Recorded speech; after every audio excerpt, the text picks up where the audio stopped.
I don't think we're going to go on our deathbeds and say, I wish I'd spent more time on Instagram. Yeah. Instead of like flowers in our casket, we'll just have like all our Android shells and like razor pink phones from back in the day. Oh my goodness. Yeah, or the blue, or someone we buried like a Bluetooth phone around. But no, you know, Yeah. or those Ray-Ban glasses where you can take pictures of people without them knowing. How would Elon Musk be buried then? That's up to, I don't know. We won't talk about that. We'll pray for Wow. him.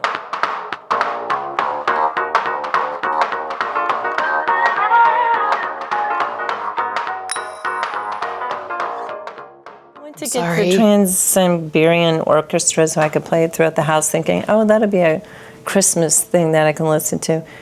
And I'm listening to it, and the first couple of things were a little unsettling, and then the third one was like, good dreams. And there's this Was guy. it Ghost of Christmas Past? It sounded like it. It almost sounded like, at first I thought, wait, I've accidentally gotten a blues channel on. And they're singing about Christmas, and he has this bourbon cigarette voice, and I'm going, Yeah, it's like rock, classical, no, but I sent baby. it to you because it was scary. It was Rocky Wait, you Horror. sent a song to me? I know you sent like a reel to me. Yeah, but it was the song. But it sounded like Rocky Horror picture show. Sweet transvestite. It was that voice, that kind of voice. And Like an AC/DC, like, ah! It was Angus Young. Come back. And no, it was horrible. I'm sorry. I was wounded on my Christmas. I'm sorry you were triggered. And then I went to the Mannheim Steamroller where it was nice and safe. That's like that's what all the soccer moms resort to.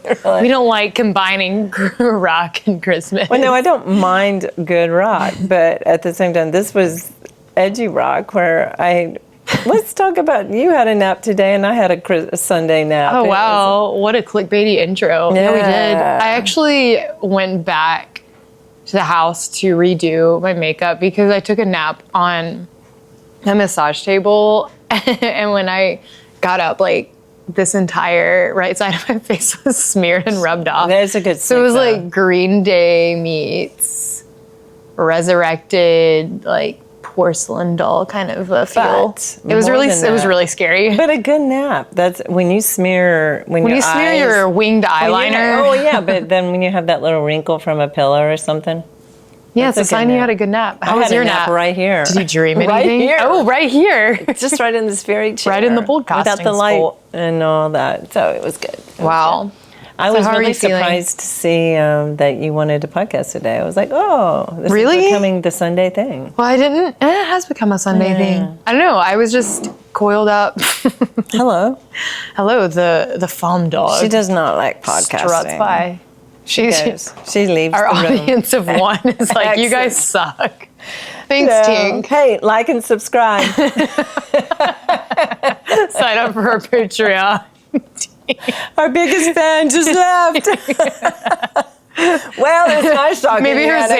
Maybe her Xanax kicked in like earlier. It was all done. It was all done. Yeah, I guess we have become Sunday podcasters. Yeah, maybe it's like the end of the week, catches up. And then I feel like I have a lot of solitude Sunday afternoons. I do too. And either we have a lot in our heads or we don't. I didn't even have a topic today. I just was like, wonder if she want a podcast. I just said yes. Yeah, but then I had no idea. But you confessed something. Well, no, earlier. I did confess, and I said I don't. She goes, and Renee looks at me very seriously. Do you have anything eating at your soul or something? Do you have any material? Yeah. No, she goes, what is really what is your heart song? She doesn't say it that way, but kind of. What's the throb of your soul? Yeah, what is eating at the edges of your aorta? Aortica? Is that? No, that's... What tugs at your CHORDAE Tendineae? That's the heartstrings. Yeah, that's a heartstring. I got to touch those the other week, too. Did you do another? Yes. You did? I did. Hello. Welcome to, and what is it? What do you... Moral tea? No. The anatomy thing. Oh, human dissection? Human dissection one. Is this 301? I'm sorry, dissection club. This is 301. Our sweet neighborhood name for it. And the first rule of dissection club is you don't talk about dissection club. That is actually true. Yeah. And they have a new rule at the beginning of the class, before you even go back into the lab, and now as a part of their PowerPoint, they say, please be careful how you discuss this with others because not everyone wants to hear. And I reflected 2 years ago from where I told like anybody, told my parents. No, you told me significant other, Tinkerbell. I could imagine, and with a vivid imagination, I saw it all. What did we dissect this time? Oh my gosh, you got 3.0 on this though. This is your third dissection. This is my sixth dissection. Oh my goodness, it's worse than I thought. Okay, there was 1 week that was a little rough and I did feel kind of sick, but this last one was so good. But I got to hold a human heart. It was so good. Yeah. It was so good. But I got to hold a human heart, and that I'll probably blog about it. Yeah. But it honestly was as fascinating as holding the brain, seeing childbirth, because you're like, this thing kept someone alive. Right. And it had. You wonder how. If you don't like dissection, or this isn't a gruesome topic, skip ahead. But the heart was literally cut open. But you literally got to see the heartstrings or the CHORDAE Tendineae. But I don't know, it was just like really metaphorical. Are such a thing as heartstrings. Yes, yeah. Are you serious? Amazing. Yes. Wait, how do they got to see the Widowmaker, which supplies 2/3 of blood to your heart. Yeah, that's a serious one. Sorry. And there's a reason it's called the Widowmaker. Yeah, yeah. But what do the heartstrings look like? Oh my gosh, And they literally do look like strings. They're all these really thin fibers. Oh wow. I forget what their actual, anatomical use is. But there's something. Yeah, but it was just like this really fascinating moment where I'm thinking I'm literally holding someone's heart. That's crazy. I don't know. It was really metaphorical to me because hearts are so like, I thought to myself like, wow, so many like emotions were held here. And, Well, and you think about it, you're holding a physical heart, you're thinking, how many beats went down in this heart? Ooh, I didn't even think about that. How did it, what made this heart race? What made this heart slow down and be comforted? What were all the things that were, physical things that went on with this actual heart?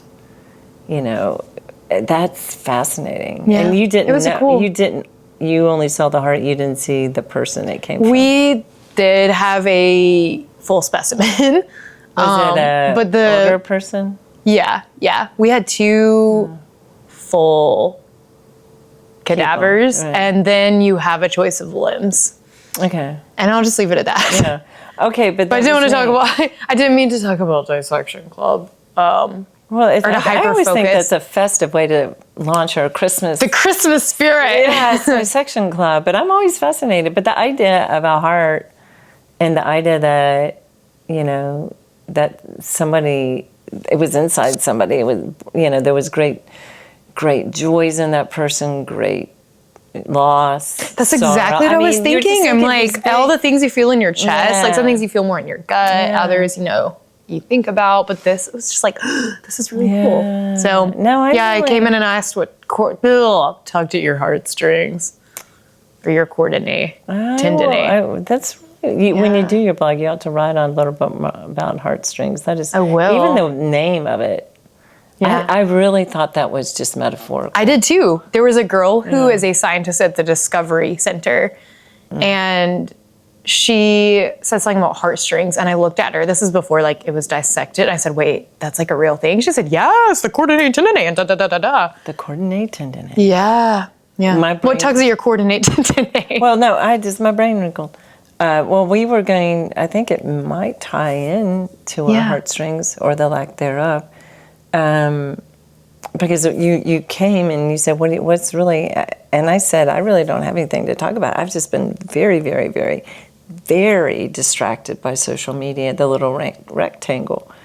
And this has been quite bothersome to me, so much so that I went to bed, before I went to bed last night, I was repenting of it and just, asking the Lord to forgive me. Are you a social media addict? No, I'm not. Normally. What caught your attention? Hello. What tugged your CHORDAE Tendineae fiber last night? Well, I just was super impressed that, one of these moments when you're sitting here and, I was working on my 10th grade Sunday school class, And I was like, all of a sudden it just dawned on me. I had thought about the day, and yesterday was Saturday. It was fun. I forget all what we did, but there was a little bit of laziness going on after Thanksgiving, and then clean up and all that. But part of me was, I turned to X a lot, and I scrolled through the YouTube and all this. I was ready for my 10th grade Sunday school class, but at the same time, I'm like, how much time have I just wasted on this little rectangle? And looking for, it's that scroll mentality we've been talking about and everything. And I watch great shorts. It's from Lake Point Church, and he talks about different topics. It's really, really good. And I watch, Frank Turek and all these really great shorts. But at the same time, I'm like, I'm still staring. My neck is hurting. I'm staring. I do think it disrupts sleep, definitely at night. And I feel like, I'm not going to say it's sold my soul, because the Lord owns it. But it just feels like a tremendous waste of time. And it feels like a total and complete temptation. That's how I feel too. Like I literally told someone last week, and I told you this earlier too, but I feel like my soul is just craved to be more in reality versus my phone. Yeah. And I get that there are expectations, and we live in a world now where certain things are required of technology, a la, having a phone. But I don't know. Okay, my problem I sometimes have. Do you ever stalk yourself? No, I don't. Oh my gosh, I stalk myself. This sounds so cool. How do you stalk yourself? I wonder how others perceive me. And that's when I realized, wow, I have a problem. So I deactivated my Facebook a few weeks ago. But wait, first off, how do you stalk yourself? It's when you go to your page or your story multiple times and you think, I wonder how this came across. I wonder if this sounded right. I wonder how other people would perceive me. I wonder if I come across as, I don't know, expressing too much or too little. I mean, sometimes it can be good to, go to your profile grid and do an evaluation.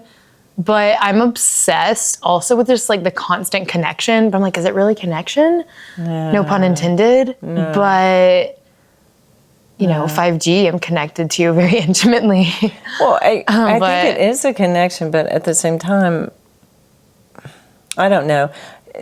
I think it's a two-parter where we talk about connection, but then we talk about distraction. Ooh. And so staying, and when I mean two-parter, that can be in the later on in the episode where we talk about connections. But for me, part of me, yes, I am talking to people and connecting with people. I guess I have to bring it up, that I normally wouldn't, and it's great to catch up, on that, or it's great to read about somebody else, because there's a lot of information on there. There really is. It's an overload. But I think it was more internal. It was more my heart, what is it? Your CHORDAE Tendineae. My CHORDAE Tendineae was really Latin. Tugged at that, okay, what else could I be doing with this time? But this is also very inward, because I could be reading, rereading, which I want to do, C.S. Lewis's Mere Christianity. There's all my Narnia series I want to reread. I want to do a bunch of rereads, and I have been.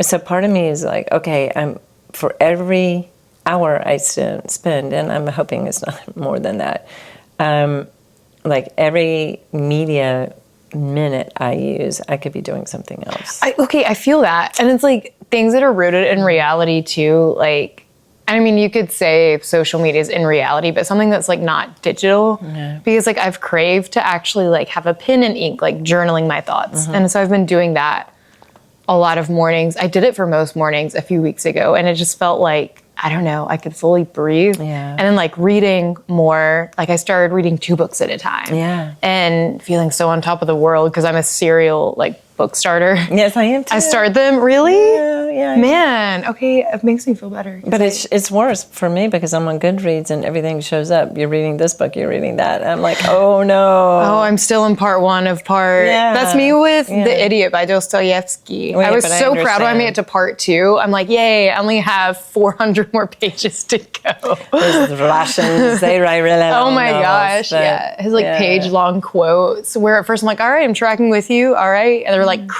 literally crying one chapter. And I'm like, I'm lost. I need to go to Spartan. It's like I'm in freshman year reading But no, I mean, Billy Budd or Pilgrim's Progress. oh, Billy Budd. Billy Budd is rough. Billy Budd was assigned in homeschool. Yes. Yeah, let's skip. That's rough. I did get permission one year from a counselor I was going to, and I said, well, I need to, because I was trying to finish Pilgrim's Progress. And he goes, how's it going for you? I said, well, it's good. I'm progressing, you know. I'm one page almost further. there. He goes, are you enjoying it? I said, well, I like the concept. I love it. It's just, even in the updated language, it's just.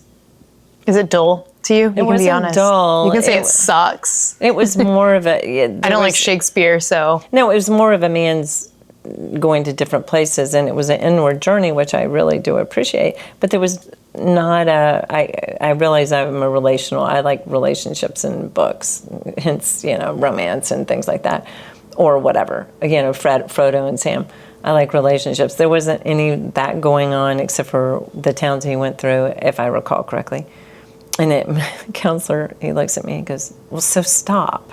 Wow. Just stop. Just stop, girl. Stop it. And I did. So, okay, so it was just like an on-off switch for you. And I just Okay. went, oh, why? Yeah. And did you think, oh, I wish I could do that with my phone too? There you go. Oh, wow. Yeah. All right, the end. We're done with our podcast. No, there you is. What about it? Okay, what's your draw with social media or with your phone? Because everyone has a different why. I know that, I feel like you listen to more educational things than I do, though. I listen to like psychology podcasts, self-help Well, podcasts, that's attachment psychology. theory podcasts. That can be very helpful. No, I do social media. I do it, Facebook and Instagram, because, you know, there are friends there I want to connect with. There's authors there. There's book people there. So I want to talk to all those people. So I am not, my go-to is not Facebook or Instagram. It is not. Okay, well, you're light years ahead of me. Well, no, I withers have- away. don't worry, in the there's corner. plenty of other social media. So it's not that, but I need to go on there I want to maintain my connections I've made on there. My go-to is X to find out what's happening in the world, because it is really, really Oh, quick. so you're Twitter. Do you subtweet people? I don't even know what that means. Okay, it's where you're passive aggressive and No, I don't do that. I'm very honest. And I've been in some firestorms before, but that's neither here nor there. So I'll go to X, and I post there. I post scripture 3 times in the morning. So I'm getting to the point where I'm ahead of the game, where I don't have to do it when I'm doing it, because I don't want to be near the phone when I'm doing Bible study in the morning. And I like that, because occasionally you'll get interactions and things like that. But that is good for me. But then I'll go on to find out what's going on in the news, and really on X there's a really great contingency of North Carolinians that are really pushing for reform, you know, because of the young lady who was killed in Charlotte. So on the Blue Line. Yeah, and so I really keep up with that. You know, there's that push, and trying to, like, I've written public officials on X. What do you say to them? Do you I said, look, type in all what caps? are we supposed to do? No, I don't. I don't scream at them. I'm saying, look, you know. So I'm talking to them about that. I have not heard from them. Apparently, they don't read their the messages. I was really They looking get their for, social media spokespeople to just filter them all. Yeah, well, but I mean, I was asking a legit question. So I do that, and then really that is just me. I think part of me is very much I need to know. I like to know what's going on in the rest of the world. I grew up, you know, with a newspaper. You looked at it every day. It's kind of my newspaper. However, it's running its course because I don't want to. I'm not on there that long with X, but where I fell is the YouTube. Is it Reels? Yeah, the Reels. Oh, no. And I'm on a great Reels cycle. 2 hours pass by and you're like, I'm looking at cats. No, it's actually, no, I don't do that. And now Elon Musk. I live with cats. I don't need to do that. But no, I have a sleep thing on my phone that says it's sleep time, or you've been on here, you're past your 30 minutes. I'll just exit out. Stop. It's like a mom when she tells you have to go to bed. Siri, shut up. And so I exit. But no, it was last night I knew I reached my pinnacle when I'm like, I'm going to play with the algorithm. You played with did you tango the algorithm? Okay, I just want to watch this. So if I don't watch the pastor from Lake Point who does really great reels, and I don't watch Frank Turek or whatever, what will pop up? And so John Christ is a comedian. He's a Christian comedian. Oh, yeah, He's really funny. So I do like his. But then, so other things. So Rob Schneider pops up, and he's a very funny man. But so I'm watching, like, what's popping up. And what happens is my algorithm has to dig deep when I'm not liking something. It's going, oh, no. I'm thinking the algorithm's going, oh, no, we're not satisfying her. Oh, bring up. That's right. Bring up the West Coast swing. She'll be good. So you go from John Christ to politics to West Coast swing. Just all, I mean, from, Christian speakers, and then it's like the West Coast swing. Okay. Here's some bachata to spice Ken it up. Brian. Oh no, she's about to go to bed. Yeah, she's gonna give up on us if we don't. Don't listen to the timer. Stat. West Coast swing. Cha-cha. Yeah. No cha-cha. Ball change. No, it's always the West Coast swing. Oh, it's always West Coast Always swing? the West Why Coast swing. West Coast swing? Because they do it so well on there. Because you get to hang back and just kind of... Yeah, but they do it so relaxed, and it's really Mm-hmm. super cool. So I looked at that last night. Are you an addict to Reels? Renee, Leonard, Kennedy? Oh. It really could be. And because it is, the ones I'm on are real informative. I just... No pun intended. It's apologetics. And so I just like, oh yeah, that's how or it's about the Bible or something. Yeah. So I do like to listen to Bill Maher occasionally pop up when he's saying something decent, about being liberal the way classic liberals wanted to be back in the day. There's some points that he makes that are very interesting. But I really do not want to do this anymore. What? Doom scroll Reels and end up singing West Coast swing at 1 a.m.? No, I'm just not. I'm not digging it. There's something that it is sucking the very life out of me, and I do it. And you ask me the when of it, and it's usually when I'm tired, hungry, angry, lonely, tired, stressed, bored. Yeah, and it's usually when I'm tired. Yeah. And what I'm afraid of is like, okay, if I go to sleep too early, I'm going to have. I'm going to wake up with the breathing issue and da-da-da-da-da. And I remember in the morning how bad looking at your telephone is before you go to bed. So it's a double whammy. I feel that because social media also makes me feel terrible about myself. Yes. Like I told someone I hate seeing other people's lives, even when everyone is like happy, having a good time. Not because I want them to be having a terrible time, but it's like, if phones and social media didn't exist, you wouldn't have that glimpse into the 1 nanosecond or 1 moment that seems perfect in other people's lives. Right. And I found myself stalking someone. Oh my gosh, it was a country singer. I don't even like country music. Suddenly I was on Kelsey Ballerini's. Who's this? Social media. Who is this? Okay, she recorded this really great song. Well, it's kind of... Oh no, don't tell me her name. I'll have to listen to her now. It's called I Sit in Parks. Oh. But she's talking about how she feels like she's missed the mark because she has made it career-wise, but she's looking at a family and thinking, did I miss out? Oh, wow. She's talking about her biological time clock. Oh, wow. And so, of course, that shows up in my algorithm. Where I'm like, wait, I don't talk about a biological time clock, but can this read my thoughts? Which I'm maybe because I freak out about being 30 next year. I'm like, I'm going to be 30. Like, I won't be in my 20s. And so social media is rubbing salt in the wound, like, you're on the time clock. Hey, reproduce. No, okay. Men have endless sperm. You don't have endless eggs. Hell. But now let me ask you a question. Yeah. So it's stalking. Is it because, I mean, right now, what we're saying is being recorded. You know, we live and, you know, we are on the YouTube and the and all this will be Spotify. posted on our social media. All the social media. Channels. But all the channels. And so, I mean, they know what they... the algorithm, you know, Ed and Fred and Jack, and they all know this, the algorithms. So, and it picks up what we're speaking. But there are some spooky times. There are spooky times when I'm like, wait, how did I just think that? I didn't say it out loud. It's like you think it, and the phone somehow is like, oh, I caught a vibe. Let me put this up here. I wonder if there's molecule. I've wondered that. As someone doing like energy work on phones, and there's like, you're just like, this is just. I mean, there's some uncanny stuff that I don't even talk about because I'll be in solitude and I'll pop on my phone, and I'm like, I haven't even written about this or spoken anything out loud. And I talk to myself a lot in the car, like, but it's not stuff I've said. No, you know. But social media, like Facebook, Instagram specifically, so Instagram made me feel so both. Well, I deactivated my Facebook several weeks ago. It felt so good. It felt like throwing a ring into Mordor. I was just like, I'm done with this.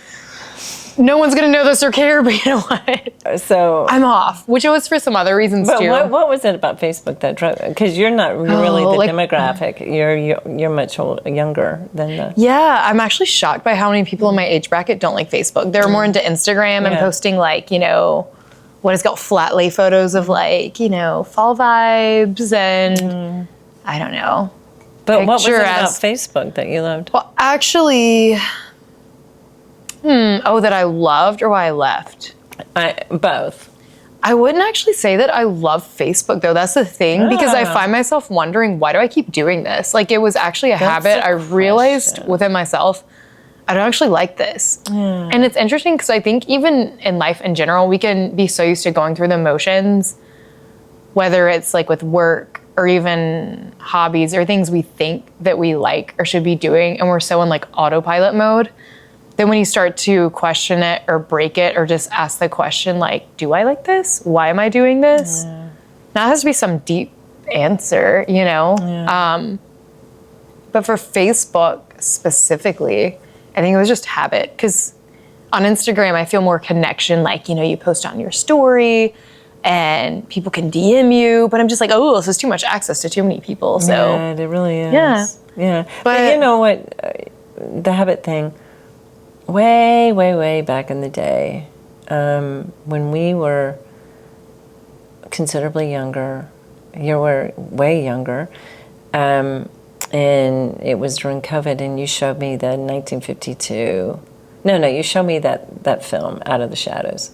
Oh my gosh, yes. Conspiracy theory documentary. Yes, but I really think there's truth to it. Because then coming out of the closet to the 1952 UN thing, which I actually read, and it was all about the television as a manipulation tool, which it has done very well.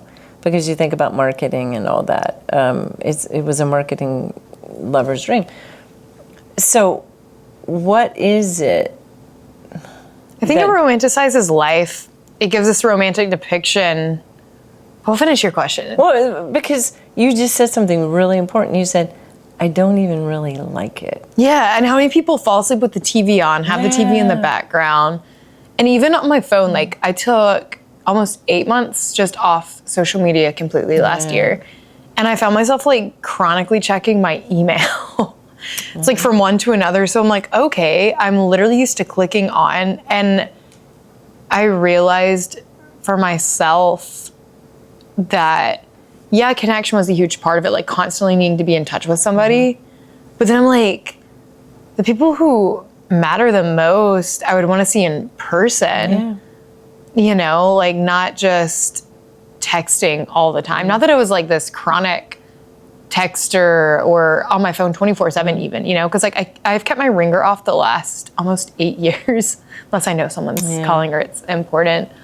But yeah, I don't know. I think TV, social media, like it has this tug at this idealized version. And I think it has a lot of different I think it catches people in a lot of different ways. Like for some people, I think it's a security device where they can feel better about themselves. I don't know, that's been the case for me, like many times. And when I've been in the most brokenness and despair, in my pit of despair, I've thought, well, like somehow posting the good parts of life is almost like this false validation. Right. Do you feel like it's a way of defeating the narrative of your life? That's maybe, or showing other, almost like overcompensating for a void you feel inwardly. And that's not every time. I mean, I don't really post, like on my Facebook or Instagram, like actual posts. I haven't posted in a while, but I don't know. In the last few, I haven't felt like I need validation from this, but yeah, I don't know. I think it can just overcompensate for things that you're maybe dealing with inwardly that you don't want to address. It's not everybody. I think other people are addicted to it because it also it spikes dopamine, like notifications. It's like, oh, cue and reward. I post something, I get likes, I get validated, you know, or I get connection. I have constant human interaction. And it gives you too much. And it also, like, I think they glimpse into other people's lives too. Like, I remember when I first created a Facebook account, I remember feeling so on top of the world when, like, the cool kids, you could, like, friend them. Yeah. And if they liked your post. And for me, I remember especially when I got into photography and, like, self-portraits when I was 14 years old. Because I never felt, like, pretty as a kid, ever. I was delayed in puberty. All my friends got, like, curves and boobs and periods, like, way before I did. And boys. And so I remember feeling like photography was kind of my one, like, one-up. Yeah, and I could one-up everyone's, like, crappy phone pictures. And when I started seeing people who felt so unreachable, untouchable in real life, like, if only I could touch their golden robe, I'll feel good. I don't know. So let's just say that's where it started for me. And I realized, like, as a now 29-year-old, that's not who I want to be. And that's... So oddly, sometimes can still be a part of, like, my thought process. Not in, like, oh, I need the cool kids' attention, but you can see who views your stories, you know? You can see who likes your posts, and just, I'm brain fried. I'm brain fried from it. Well, I know I used it done. differently, and then all of a sudden, you know, you combine, it's the weird combination of reaching out to people, developing what they call a fan base or friends, you know, people, marketable people. So it's that thing is like making yourself a brand. That is, I don't like that. Yeah, but it is really what writers and singers and everybody does, is you make it where they remember. You hope they remember something about you so that they can find you, so that they can see, okay, maybe I want to read her book or something, or maybe I want to read her blog, or da-da-da-da. Do you feel that pressure, like, as an author, as a writer? Oh, yeah. Yeah, most definitely. But at the same time, I feel the very real need to be authentic and real, and some of it just comes off as schlock. Not schlock, but... you know, you have to have your picture, and a media person does it for me, but like every 6 times remind people what you look like. I'm like, oh golly, I can't think of anything more disgusting. Unless I'm with a bunch of people and we're having fun, that I love. So I did do an Instagram reel to tell people how awkward this feels, and I had a couple of writer friends write back. It is a fine line between being who you are, having something to say, having a message, but then also having that push to, like and subscribe. Like content, where you're like, is this like life-giving and really worthwhile in the end? And you wonder if it's really affecting anybody, but it's the like and subscribe, or it's the, you know, check it out. It's all these kind of things, and they kind of get meshed in between. So that I did something this year, which I'm really grateful for, and went back to a writer's conference. And it was great just to be with other people I hadn't seen in a while, because I realized, wow, I really do like interaction with people, you know, face to face, not just on liking and you know, on their Instagram and things like that. So that was a lot of fun. But there's this, it's just a weird mesh of it. So what happens to me is, I, particularly on Facebook and Instagram, I'll get on and do what I do, and I'll look around a little bit on, you want to follow people because there's friends you want to see what's going on with and things like that. I put a time limit on it, and I'm on it, and it's just like done. Once I'm done, I'm done. But at the same time, there's a point where I just want to stick my head in the sand, and I do. And so, and the algorithm doesn't like that. The support that is so hard too is it's like you are having to fight with the algorithm essentially, where it's like, if you don't respond, do you just quit this altogether and just see what happens in real time? Or then you're like, well, also this is the way now that we're able to better like voice not just our thoughts and opinions, but also marketing strategies. But you know what? Also, social media makes me want to quit digital photography. It really does. Like, I picked up a film camera a couple months ago. And I thought to myself, I think I could be so content if I just printed out a dang portfolio. I don't have to go to Instagram. I don't have to post on stories and literally do everything in person. Because I found it fascinating when I took off from social media. Because I think I had one inquiry in my actual Instagram, but I have my photography website. But I remember thinking like, I feel like I can still get business even without social media. What would this look like? And it was interesting because I wasn't even consciously thinking like, I'm just gonna do all this in person. But I remember checking out this art gallery and meeting a painter, 2 concert pianists, just at these events they had. And they also had the exact same drive. Like, these pianists were talking about the idea that basically most of what they see on social media is completely stupid and a waste of time. And they said, she had this very passionate accent. She said, I only want to post what is beautiful and sacred. She said, I see these professional ballerinas posting this stuff, and it's just stupid. It's just stupid. Like, it was interesting, though, because we then had this collaborative idea that she had brought up with, like, when they do she had this, like, idea with, like, mixing media for, like, their concerts with dancing, and then having, like, having it documented, like videoed, photographed. And so it was interesting because it dawned on me after the interaction, like, wow, not that I wouldn't have not gone to this art gallery had I still had social media, because I still love engaging with the world. But I don't know. I wonder what it would look like if more things were done offline. And I don't know, even down to knowing like when someone's pregnant or engaged, and sometimes I just don't care. I know that sounds bad, but it's like, if it's the closest people in my life, I'm probably gonna know from a phone call or a text. But like, what is it that, keeps everyone drawn to the rectangle box? But I think what you're saying, and I don't remember we talked about this in the last podcast, but it's collaboration. True heartfelt collaboration that happens over a table. As you stand in a studio, as you're in, or someone sends you a picture of your book in some place, and that's fun, and all that. But I went to that market, that farmer's market, where my daughter was doing her bakery. And it was so great because, I have lived on my form of social media called Instacart and DoorDash. So, I don't meet people. You're addicted to grocery carts on the digital world. I do love the convenience of it. I really do.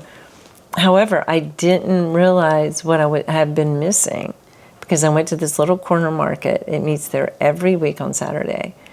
And I'm able to get absolutely everything I need: milk, eggs, farm. Is the one in Greensboro? Yeah, farm. Oh my gosh! Meats, fresh breads, beautiful pastries such as the vegan ones that my daughter does. Just all the things that we could use for fresh vegetables, and all this. But what struck me was one, I enjoy the process of walking around, talking to people as I buy their products, and products being, i.e., food. I'm food gathering. You're harvesting. Yeah, and so I'm talking to them and hearing about the way they, some of the food was prepared and it was really fresh. Like Lily got her favorite drunken noodles from the Thai place there. I think it's Thai. There's a Thai at the farmer's market? Yeah. Oh my God. And it was beautiful food. Really, really beautiful food. And there were these little to-go packets. You just buy them. But I'm hearing their stories and I'm hearing how they're doing the goat cheese. Got goat cheese from up the way. And all the things. And I'm walking around, I'm talking to people as I pass. And I forgot what it's like to be have like human interaction. No, I'm around humans all the time, but doing community, in the simplest things, such as marketing, but it was a lot more fun than doing the, Publix pushing your cart, excuse me, where you don't talk to anybody. This was more of a social thing. And that's what I hear when you talk about gathering with your friends and coming up with a concert pianist and all that is, it's the difference of selling your book online and just going to a store and handing out 5 books to people and just saying, hey, read my book, or signing, or something like that. That's what the social media is missing, obviously, is the interaction. Do you think that that's like, do you think that even in like the mundane stuff, like literally grocery shopping and just having those interactions is something like maybe crucial that the world needs back? I think, because we have convenience and things that are good, but good things can be overused. I'm not saying your Instacart's overused because you live out in the country. No, I do get to talk to the Instacart people. So in a way, you're really nice to all your people. I love my people. They're very, very sweet and kind. But no, I think we are. The digital thing is we have to push back and get into the world.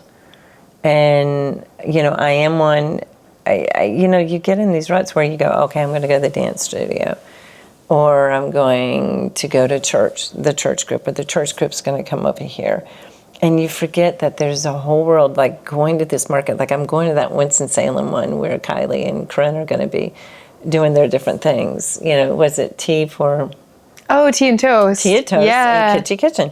And they're going to be there. And so I'm going to go up there because it's out of the norm for me. It's out of, Ooh, breaking up the routine. And I think Let's go. Maybe that's what happened is Instagram or YouTube Reels or all that are very safe, mindless things. It is cutting the TV on and listening to it all night. That's so profoundly you say that because it's almost like there's no vulnerability with that, right? Like you can curate facade, but it's like you're not, I don't think we even realize being vulnerable is like interacting in these small ways with other people or like breaking routine. Whereas social media, what you're saying, or it's like, are you saying that it's like social media keeps you just in this constant like routine and kind of rut of sorts? It does. Yeah. We're like a mindless drone of society versus an active member of reality. Well, and even the algorithm tries to keep us in that rut. Yeah, by catering just to us too, which is so boring. But also it knows our likes and it knows that,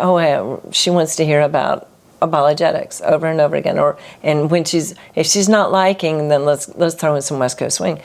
So I think what we're missing, what I'm doing is I'm literally deferring, challenging my mind, and I'm going, okay, I'm going to go pick up a book, and I'm deferring to boredom.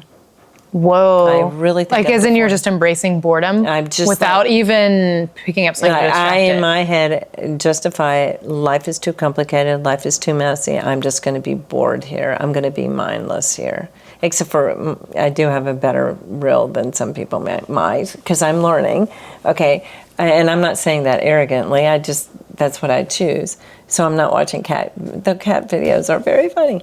But I think I'm deferring to boredom. And it's got me in a rut. And in my real life, I could defer to, okay, well, you're going to go to the dance studio, you're going, where else? You know, I have pocketed my life where I do all my errands, and, you know, I make sure that I don't do just one errand, that I have to do them all at once, you know, and so I can make it efficient.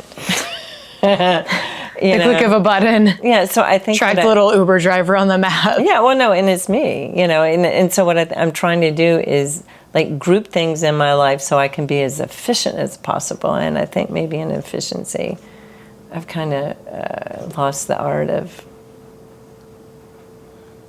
free will. I feel like 99% of humanity has. I mean, like, I even can get caught up in routine, and so much so that, like, I would almost be late for things due to not just social media, but even this routine. And like, okay, I'll get up, check my phone, I'll go by the coffee shop. There's also a coffee shop where I, for almost 3 weeks now, well, actually, that's not true. I dropped in like once or twice, but normally I'm like, I will do everything from here. I will leave at this time. Something feels wrong if I don't drop by. I just like stopped. And same with other things. I don't know. Like, I think it's important to have places that feel safe, but I feel like the rectangle box and also just like the things we do, I don't know, that are mundane or just a part of like our weekly checklist can start to feel too safe to where we don't ever really branch outside of that. But I think phones especially instill this idea that like you can be in the comfort of your own home. You don't have to change. You don't have to like put on makeup or go out. Like, and I feel like COVID especially emphasized like, oh, you can concerts from the comfort of your own home in your PJs. Like, how lame is that? Why go to a movie theater? Of course, there's no movies anymore. There are, you know, not that many that are great to go to. But why? You know, why go to a play when you can see it online? Or you can just see real 30-second reels for like the next 2 hours. Yeah. But I can tell you, we went to see Beauty and the Beast, and it was a ball. And it was, part of it was the people you're with. Even the people you weren't with, the man beside us, two people down who had his COPD machine. And all of a sudden Leo goes, she turns to me, she goes, it's going off again, Mom. You know, but it was sweet that he was there. But I think that's the thing. I think what you said, it's a routine. Well, I think also it's a false comfort. And social media aside too, like, it is rare to see people not taking pictures or videoing stuff. Yeah. Like, you go to a wedding, you go to a concert, you go to anything, you know, and it's like constantly things are being videoed. And so like, okay, I recently got a Super 8 camera for $25. Oh, and a film camera. I'm not saying this in a way of like, oh, I'm like so eclectic and cool. And you I'm are. so edgy. You but are. I decided to challenge myself, and instead of like taking snaps on my, I'm really not. I'm really quite, I'm just a girl. I decided just to like, I don't know, for November, shoot on film and see how it felt, see what actually mattered to me.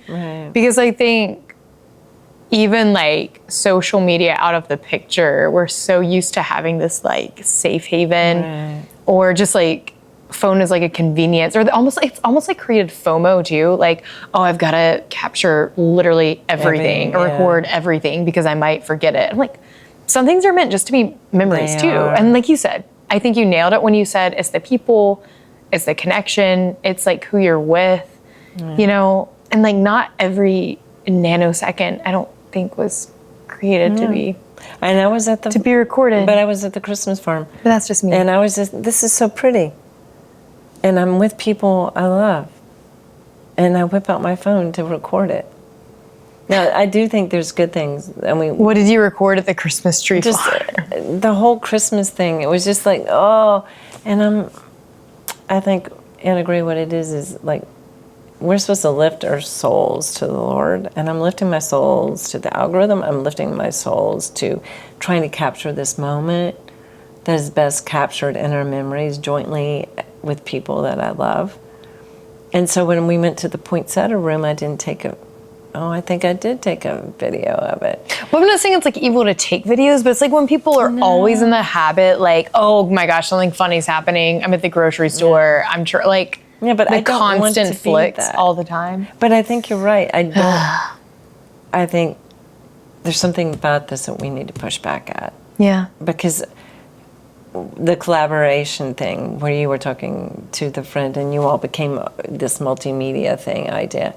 Not that happens when you're buying a Christmas tree, but you're with people. Well, this was a concert pianist, so she had more connections than me. But you look at it, you're with people who are,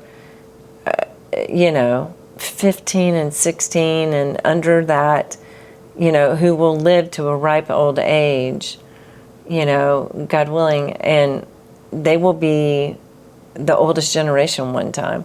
And you want they're all going to die like looking at their screen and TikTok. Yeah, well, no, but the thing they're going to be holding their iPhone in their casket. But they didn't their pull out droid. their phones. It was me. It was the grandma, the old lady of the group. And so what I'm saying is, it was not something I was happy about with me. And it was done really probably innocently, but probably more, I just have to put together a reel so I can satisfy the real false God. So you feel like it wasn't like more of a place of, oh, this is cool, I'm being present and getting this. You felt more like a pressure to. Yeah. And there's a lot of that just with for a like, second. And then I put it away and I went, no. Because then I enjoyed hearing the conversations. And when I'm talking about this generation, like one day they're going to live, another 50, 60 years, and how many generations past will be there with them, and what kind of example am I setting? But more, what about the memories we're leaving? They don't want to remember grandma got run over by a reindeer, but they don't grandma got, taken out by the algorithm. The algorithm. Grandma got taken out by the algorithm somewhere on You see a Christmas droid like Eve. fall down from the sky. And like 5G towers start like exploding. And then grandma pulls out her nice little rifle, takes it out, her burner gun. Oh, God. The 2025 version. That's good. Oh my! I will be that woman. Wow. I won't be that woman. I don't like it. I don't like either. And I think it is. I think not looking at my phone, even for text, I've like found great security in like not ignoring people by any means, but there's also this idea that people have 24/7 access to you. Whereas again, before, cell phones were invented, that wasn't the case. You had to call the landline and leave a voicemail. And you might, someone might get back towards the end of the day or the next day. And I think on the dating scene, it's the same way. People constantly are like, oh my gosh, she hasn't texted me back. Oh, freaking out. When it's not the case. Yeah, but even platonically, like waiting for family or someone to text you. And it's like the constant idea that like both you should have the right to get a hold of someone like now or vice versa when that's not the case.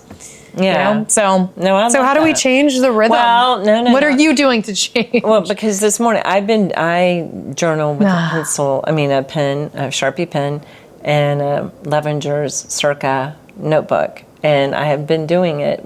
It's called Holy Work by Luke Leffer. Yeah, I've mentioned him before. So I do that. So this morning I woke up so gross. But after just. Did you have and it wasn't ink stains on your fingers? No, it was just I'm obviously telling the story out of order. So I woke up this morning. It was church time, but it was morning time, so I wanted to have my time with the Lord. And I said, Lord, I just got to write you a letter. So I pull out my pen and my paper, which I normally try to do.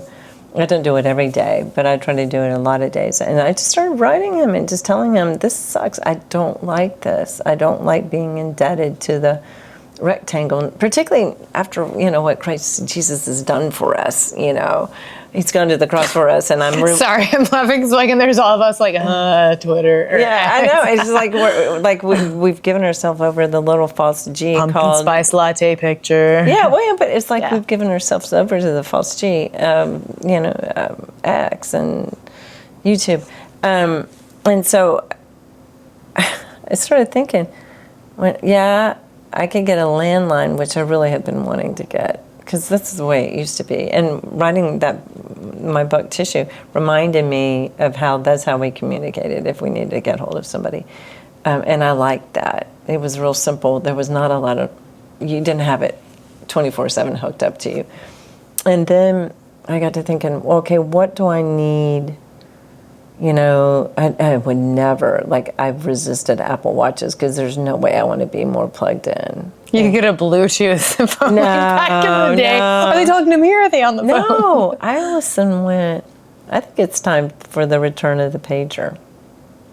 Oh. I think it's time for the return of the pager, because at that point you see a line, you see a number, and really generally, like my daughter, if anybody needs to get hold of me, they're going to get hold of somebody, like my daughter, one of my youngest, and she'll get hold of me. But I'm really thinking it's time for the pager. To see that a number called, I can come back to the landline and call them. As in, you're saying giving people actual space and you don't have to feel a need to impulsively respond right away. Yeah. Yeah. Yeah. Well, I think there's I don't know, the whole idea with the alerts on text, and I think people having their ringers on constantly, it instills this idea, almost this emergency response or automatic response that you have to attend to it now. And I'll even find myself, or I found myself texting and driving, which was always a huge no for me, and I've gotten to where I just usually do memos, but sometimes I'm like, well, I can type this out really fast. And the hypocrisy is I'll see other people driving so stupidly. I'm like, get off your phone. And then I'm like, oh my gosh, I also am on my phone. And this is just. And how many of us actually do that? I'm just going to press send here. Great. When I'm not, I'm sitting in line, and then I'll just press send as I'm driving. Yeah, and it's what's the rush for that? Oh my gosh. Yeah, I don't even put my red receipts on, because I'm like, no one is going to have access to this No, I try to pull over when I'm texting. What I mean is I generally do pull over, except for I will get on a little country road on the way to my house where, they tell you the majority of accidents happen 7 miles from your house. I didn't know that. No, that was a statistic from way back when in driver's ed when I was young. Oh, okay. Studious little nugget. But you think about it, it's true, because you're thinking, oh, I'm almost home. Yeah. Nothing will go wrong. I'm in my safe space. But I'll just find myself familiar roads. Well, what about the deer population out here? So I don't know. I don't know the answer. But again, I mean, as most things are, it's a hard issue. Well, I think even just taking a break and noticing both, not only how you feel, I don't say that to sound like all yucky and whatnot, but also just taking mental inventory of the times in which you feel like you're having to go to your phone. I did that a little over a year ago. And at first I thought, okay, I'm just going to take a mental inventory of how much I'm doing this. And then I thought, okay, next I'm going to think to myself, why? Am I bored? Am I trying to numb out? Am I sad?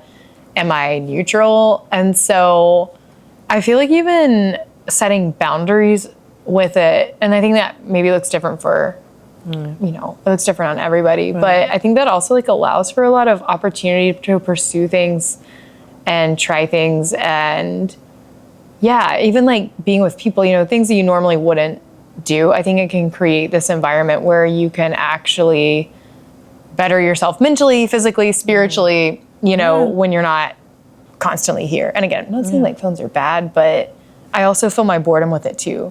And sometimes it's even with podcasts, but I'm like, I think I need to stop listening to so many psychology podcasts or attachment theory podcasts or self-help podcasts. Read, work on Russian language, go to a coffee shop and be with someone, go and, the options are endless. It kind of forces you to think, oh crap, without a phone. There's this response, at least to myself, is oh my gosh, what do I do? What do I do with myself? With my boredom. But I'm thinking, what you said with pen and paper with the Super 8, and even reading, even if it's on a Kindle, because my Paperwhite doesn't do all the other internet stuff. I guess it could, but it would take 1,800 hours. But all of this requires creativity, which fuels our souls, because again, the Creator created us for creativity. And I think that's what it is nothing is required of me except for my time, which is the most valuable thing I have.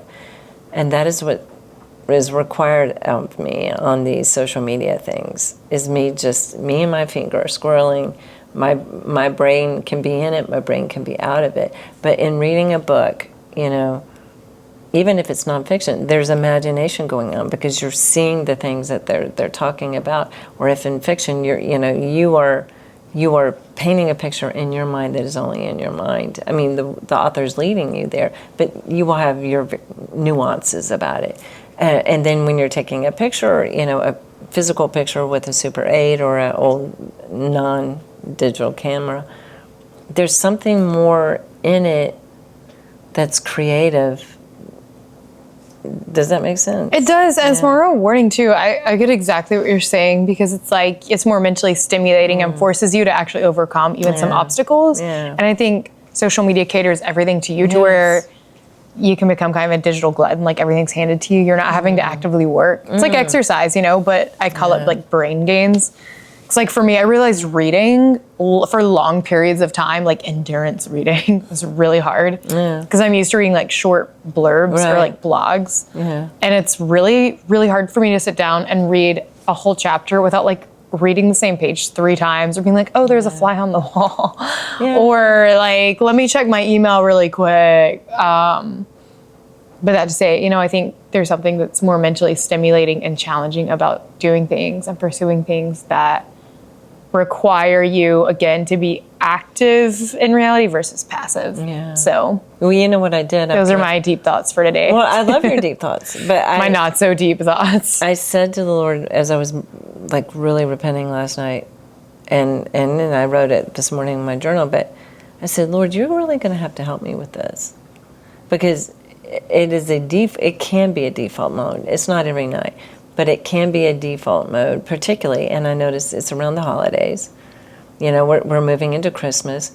Things are getting, I'm like, okay, I have these functions and these functions.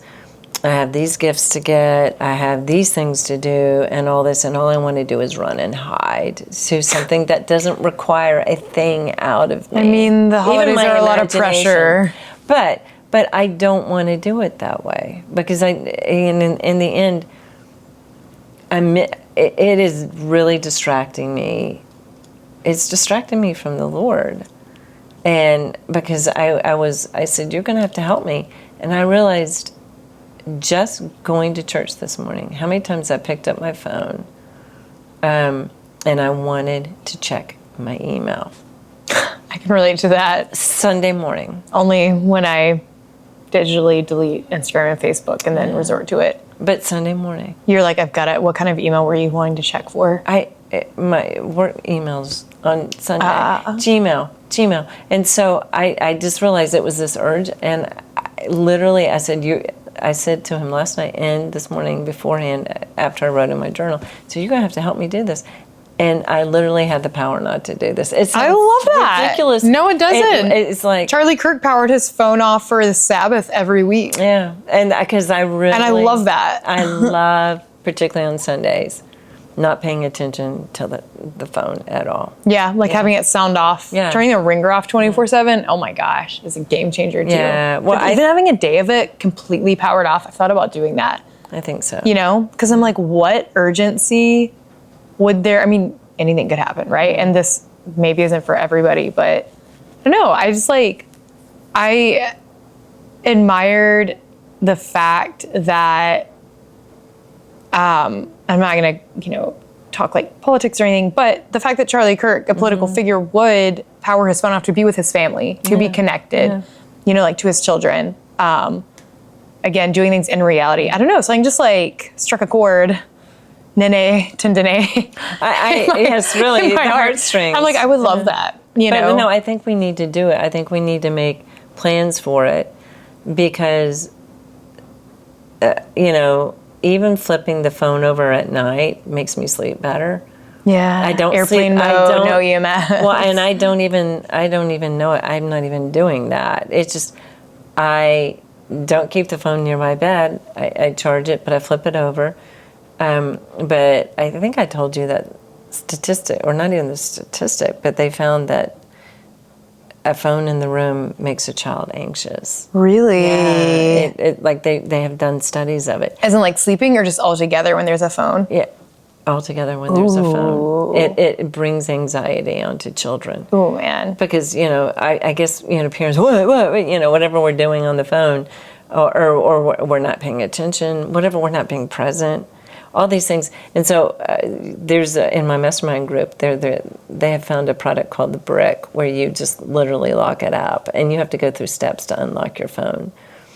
Wow. And that's why I was thinking about getting a landline. Like, if someone really needed to get a hold of me, they could get a hold of me. I like that. Okay, so everyone get a landline. Yeah, everybody get a landline and a Brick. That makes me kind of want to get a landline. Yeah, no, because I just want to push back against it. I know that there's a part of it that we have to do. And then the other tip was, someone had, in my mastermind group, said, instead of having all the apps on your phone, which I would keep Instacart and DoorDash on my phone, but put them on a bigger, like a iPad, because you don't carry that around your pocket. You don't, you would have to make a special exception to get to your iPad. That's not my go-to. And so it would make it more difficult.